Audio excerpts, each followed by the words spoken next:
Hello, everyone. Happy Wednesday, Wellness Wednesday, Wacky Wednesday, any of the Wednesday things. Happy Hump Day. I hope everybody has had a great day. So, I'm really excited for what we're going to talk about tonight. But first, I know we've got some new members in the group, and some of you haven't been with me all that long. So I just wanted to introduce myself. I am Connie. I am a certified health coach, and I have been vegan for 10 years, back when the only thing you said was vegan because it really wasn't a thing to be plant-based. So it's been quite a journey of seeing the evolution of this whole process. So if you do jump on, do me a favor and leave a comment. I actually have my computer going so I can see them because Facebook isn't nice anymore. It doesn't show us when you're actually recording. So let me know that you're here. If you are watching the replay, just go ahead and put a comment of replay. If you do have questions, please feel free to ask at any point during the live, and I will be checking the comments and I will be happy to answer them. And if not, I will be going back later on and answering them after. So, So the reason I created this group and kind of the reason my evolution into becoming a health coach was, hey, Jenna, was that I discovered through plant-based eating that, oh my God, I didn't have to diet anymore. And what I really want to do is I want to help other women who are sick and tired of trying to lose weight and failing. So that's one of the reasons I started the group. And I want to make a transition to eating a more plant-strong or more plant-forward or plant-based diet. I want to make it easy for you. So if you haven't noticed yet from the post, I am an advocate for myself and for my clients and for all of you here in the group of the 80-20 method, which means 80% of the time you are eating whole foods, unprocessed foods, and the other 20% of the time you do get to have some of those not so healthy treats. It makes life a lot more enjoyable. But anyway, you asked to talk about cravings. So I am going to talk about cravings today. So the first thing I want to tell you about cravings, the cravings aren't necessarily bad. They're really not. And the food you crave isn't bad. And if you give in to your cravings and actually eat the food, you're not bad. So let's take all the bad out of the equation. Food has absolutely no moral compass. Food is just food. Okay? Makes it a lot easier. Hi, Shanda. So now that we've got that established, I can move on. So if you're following the 80-20 method, that does mean you have 20% of the time you can go for those not so healthy foods. But you probably want to choose the healthier ones more than you want to choose the unhealthy ones. So what you can do is set yourself up for success so you don't even have those physical cravings. And one of the ways you can do that is you have to eat enough during the day. So I'm talking 3 meals a day. If your body is adequately nourished, the odds that you're going to have physical cravings go way, way down. You won't feel that need to reach for those snacks, those cookies, whatever they may be. But you have to eat enough so that your body feels like it's been nourished. If you do not eat enough, you will have cravings. Okay? So the second thing you can do to set yourself up for success and to minimize those cravings is to make sure your meals are satisfying. You need to slow down when you eat. You need to have the experience of actually eating. Maybe put your phone away. Eat mindfully. Taste each bite. Chew each bite. Put your fork down in between bites. Breathe in between eating. Your mind and your body both crave the experience of eating. So I don't know if you've ever had a time where you ate so fast and like you barely even remembered eating. and you should be full because you ate enough, but yet you don't feel that fullness. That's because you didn't actually have the experience of eating. So you have to slow down, eat mindfully, enjoy each bite. You know, they say you eat with your eyes first. Is that what it is? So actually look at your food before you eat it. Savor all those beautiful colors and where it all came from, and just slow down when you're eating. The other thing you need to do to set yourself up for success to minimize the cravings is to make food fun. So make sure your taste buds are being satisfied. Make sure there's some excitement in your food. If you are literally eating the same meals all the time, you're going to have cravings because there's no variety going on in your diet. So change up your vegetables, change up your sauce, change up whatever you need to do, but just keep things interesting, fun. You know, food should be fun. I love food. I find it fun. Okay. So the next thing you can do to set yourself up for success for cravings, to minimize the cravings, is to don't let yourself get too hungry. So if you're eating 3 times a day, but you feel hungry in between, before you get to that stage of like crazed hunger, eat something, have a small snack. If you let yourself get to that crazed point of hunger, all bets are off with what you're going to eat. Nothing, no willpower, which willpower doesn't really exist anyway, but none of that is going to stop you from eating anything and everything you can get your hands on. And usually the things you're going for is not broccoli. Okay? So really paying attention to what your body's telling you, not letting yourself get to that crazy, crazy hunger. And you need to look at complete meals.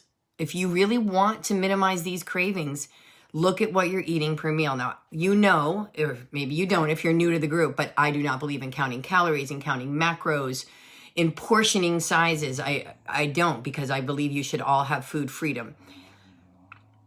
But what I do advocate for and what I do recommend for you, for myself, for all my clients, is that when you put a meal together, you've got everything you need in that meal. So you've got your veggies, you've got your protein, you have your carbs, and you have some healthy fats. And I know fats are a bad word for anybody that wants to lose weight. You think if you eat fat, that's going to ruin all of that. It is so not the case, you guys. If you don't have fat in your meals, you run the risk of not feeling satisfied, which means you're going to be hungry sooner, which is going to lead to those cravings that you are trying to minimize. So you have to have a small amount, 5 to 10, 15% of your food should be some healthy fats, some nuts, some seeds, some avocados. Okay. So the last thing I want to say that you can do to set yourself up for success with minimizing cravings is to not have any food rules. Stop calling foods bad or off limits. The minute you say you shouldn't have something or you can't have something, it is a natural instinct to want that item more than ever. So if you have taken chocolate chip cookies out of your equation, what do you think you're going to focus on? You are going to think about how much you want chocolate chip cookies.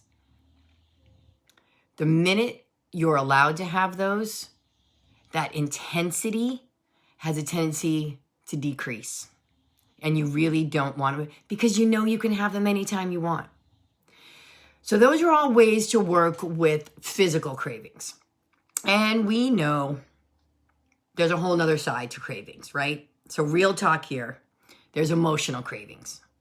And let's really be real here. Emotional eating isn't always a bad thing. After a good cry, some ice cream really might be what you need. And you know what? That's okay. You don't have to deprive yourself constantly from the things that you want. If you do deprive yourself, again, that just is going to maximize your cravings. Sorry, lost my train of thought there. So that can be a good coping mechanism. But then there's a part to emotional cravings that are a way to distract us. And they're usually distracting us from one of two things. One is something that wants to be nourished, and the easiest thing we can think of is to nourish with food, or it's a protective measure. There's some kind of need, some kind of fear some kind of feeling or that needs to be met or protected. So it is a defense. So there's something I want you to do. If you think that you've done all the right things, you've eaten enough during the day, and you've had your fats, and you've done all the things, and you really don't feel like you are physically hungry, and you think it really might be just an emotional craving, is to try this. I want you to set a timer for 20 minutes.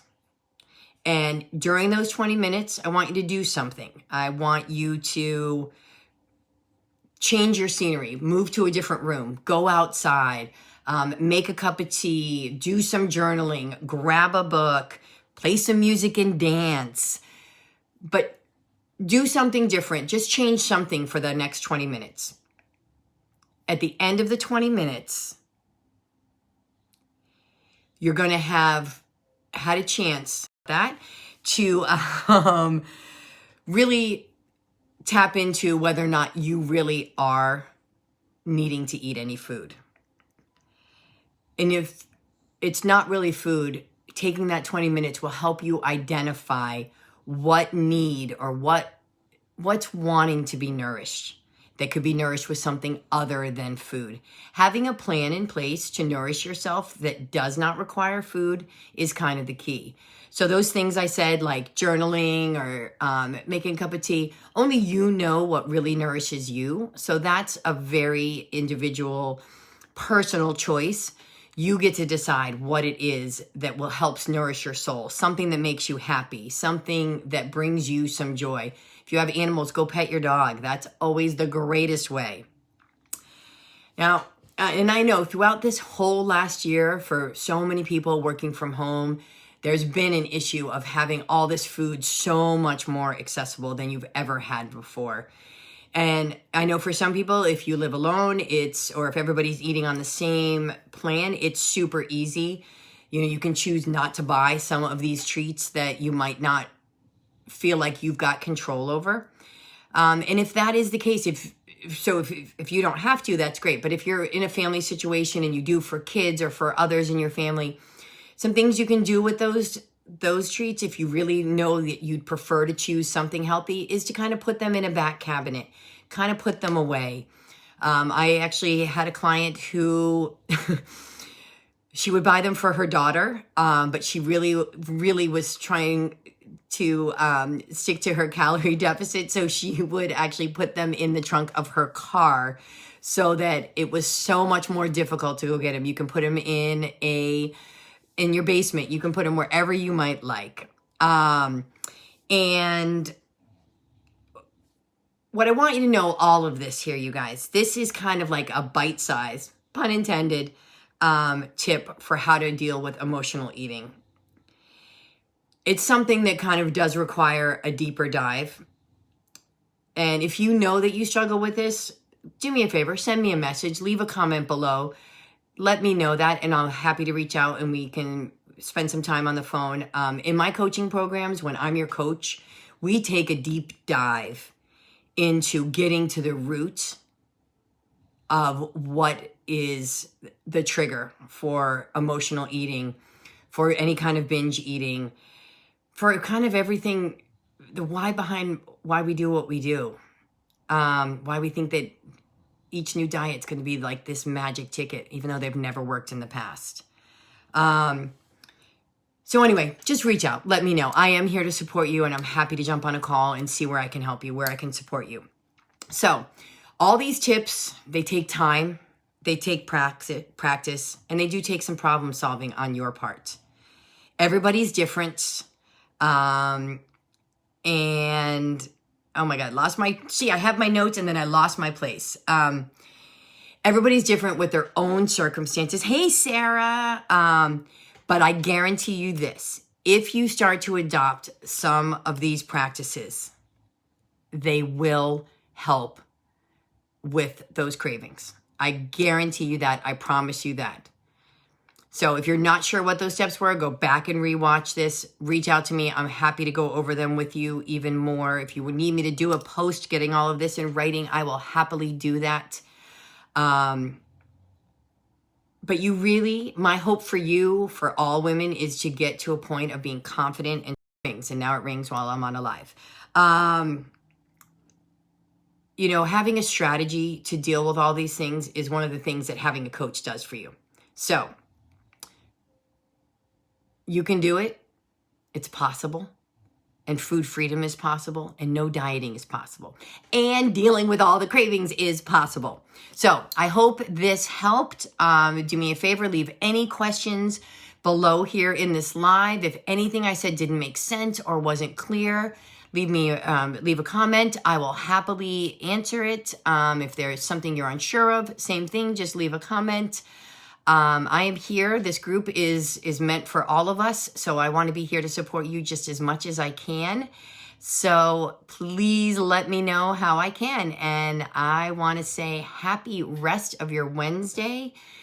And I'm going to go cook up something good that you'll get to see about in the next couple days. So anyway, have a great rest of the night. I hope this helps you with your cravings. Have a good one.